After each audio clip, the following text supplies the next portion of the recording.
Hello everyone, welcome back to my channel Bipasha's blogging. তো আশা করছি তোমরা সকলেই ভীষণ ভালো আছো, আর আমিও খুব ভালো আছি। তো চলে এসেছি নতুন সকালে নতুন দিনে তোমাদের সাথে একটা ভিডিও নিয়ে।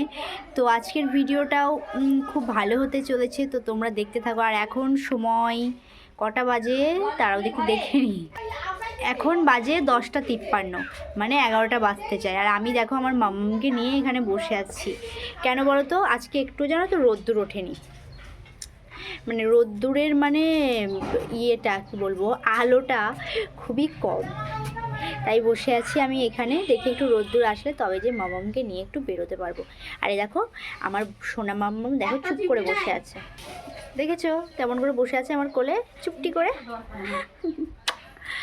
তো আর এই দেখো অর্ণা হয়ে গেল, অর্ণা এদিকে খাচ্ছে, অর্ণা এদিকে খাচ্ছে। তো চলো দেখো আজকের ভিডিওটা কেমন হয়, কী করি। আর আমার মেয়ে কিন্তু জানো তো ক্যামেরার দিকে মানে ফোনের দিকে তাকিয়ে আছে, কেন দেখা যাচ্ছে যে ওর মা এখানে বসে আছে, আবার ওখানেও দেখা যাচ্ছে, ও সেটাই দেখছে। তো চলো দেখতে থাকো ভিডিওটা, আশা করি ভালো লাগবে। তো দেখো এটা হচ্ছে অনেক দিন আগের ভিডিও। তো একজন বয়স্ক ঠাকুমা আমাদের বাড়ি এসেছিলেন, মানে পাড়াতে বেরিয়েছিলেন চাল তুলতে।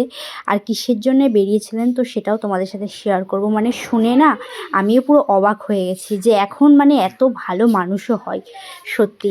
তো চলো তোমাদের সাথে শেয়ার করি যে কিসের জন্য উনি এসেছেন চাল তুলতে। তো এতক্ষণ তোমরা ভিডিওতে মানে আগের ক্লিপটাই যে বৃদ্ধা বয়স্ক ঠাকুমাকে দেখলে, তো কেন করেছি ভিডিওটা ওনাকে নিয়ে, তো চলো সেই সম্পর্কে তোমাদেরকে কিছু বললাম যে বলছি যে কেন ওনাকে দেখে আমি ভিডিওটা করলাম, আর কিসের জন্যেই বা উনি চাল নিতে বেরিয়েছেন বা টাকা যাই হোক নিতে বেরিয়েছেন এ পাড়াতে।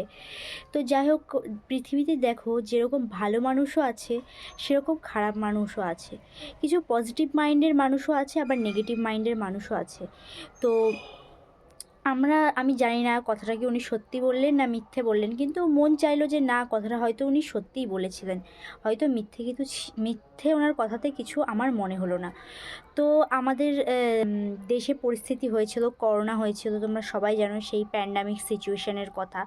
তো মানে কি বলবো, সে একটা মানে কি বলবো, মহামারী শুরু হয়ে গেছিলো, অনেকের প্রাণ চলে গেছিলো। মানে সেই সময়টা এমন হয়ে গেছিলো, দেশের পরিস্থিতি একটা, মনে সবার ভয় আতঙ্ক ঢুকে গেছিলো। যাই হোক, সেই কঠিন সময় আমরা পার করে এসেছি। তো যাই হোক, তো মেন কথাটা বলি যে উনি কেন এসেছে, তার কারণও এটা যে সেই সময় আমাদের দেশের পরিস্থিতি খুবই ভয়াবহ হয়ে উঠেছিল, মানে পুরো মহামারী দেখা দিয়েছিল। উনি সেই সময় নাকি মানসা করেছিলেন যে যেন সবাই যেন ঠিক হয়ে যায়, আগের মতো যেন আমরা সবাই সুস্থ হয়ে যাই, সুস্থভাবে যেন চলতে পারি, বা যেমন পরিস্থিতি আমাদের দেশে আগে ছিল, যেরকমটা ছিলাম আমরা যেন সেরকমটা হয়ে যায়।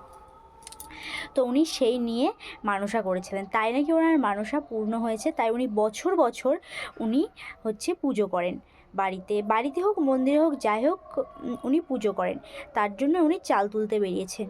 তো দেখো পৃথিবীতে এমন মানুষও আছে যে পৃথিবীর সবাইকে উনি এত ভালোবাসেন, সকল মানুষকে ভালোবাসেন। মানে এটা ভেবেই তো আমি অবাক, আমি যখন শুনলাম যে কেন ঠাকুমা তুমি এরকম চাল তুলতে বেরিয়েছো কিসের জন্য, তখন উনি যখন বললেন, মানে ভিডিওটা যখন আমি করছিলাম, উনি তখন বুঝতেও পারেননি যে আমি ভিডিও করছি। যাই হোক, আমি তো শুনে অবাক। তো যাই হোক, ওনার অর্ধেক কথা শুনে তারপরে আমি ভিডিও করতে শুরু করি। তো তোমরাই তাহলে ভেবে দেখো যে পৃথিবীতে এখনও ভালো মানুষ আছে, পৃথিবীটা এখনও মানে খারাপ মানুষদের জন্যে না, এখনও কিছু কিছু ভালো মানুষদের জন্যে। আর সত্যি পৃথিবীটা কি বলবো, যাই হোক। তো সেই ঠাকুমার সাথে জানি না আর কোনো দিন দেখা হবে কি না। তো চাইবো তুমি আরও অনেক অনেক বছর বেঁচে থাকো, অনেক ভালো চাও তুমি পৃথিবীর লোকের, পৃথিবীর মানুষের। তো এর জন্যই আমার ভিডিওটা মেনলি ওনাকে দেখানো। এছাড়া আর কোনো কারণ না। উনি সত্যিই বলুক আর মিথ্যেই বলুক, কিন্তু আমার মনে হয় না যে উনি মিথ্যা কথা বলেছেন, আমার মনে হয় সত্যি কথাই বলেছেন উনি। আমার ওনার কথাতে কোনো কিছু মিথ্যে মনে হলো না। তো যাই হোক, এটা বলার জন্যেই মানে আমার আশা আর কি মেন। তো যাই হোক, ঠাকুমা তুমিও খুব ভালো থাকো, তাই চাই সুস্থ থাকো সব সময়। আর এরকমভাবেই মানুষের মানে ভালো চাও তুমি, তুমি ঠাকুরের কাছে আরও বেশি বেশি করে চাও। আর তোমারও সুস্থতা কামনা করি আমি, তুমিও যেন অনেক অনেক অনেক বছর বেঁচে থাকো। তো চলো দেখতে থাকো তোমরা ভিডিওটা, আশা করি ভালো লাগবে।